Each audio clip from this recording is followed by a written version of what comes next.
मन्त्रं नो यन्त्रं तदपि च न जाने स्तुतिमहो न चाह्वानं ध्यानं तदपि च न जाने स्तुतिकथा न जाने मुद्रास्ते तदपि च न जाने विरमणम् परं जाने मातः त्वदनुसरणं क्लेशहरणम् विधेन ज्ञानेन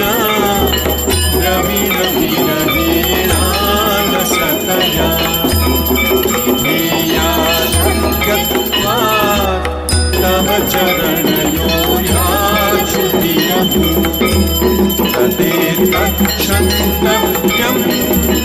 जननि सकरो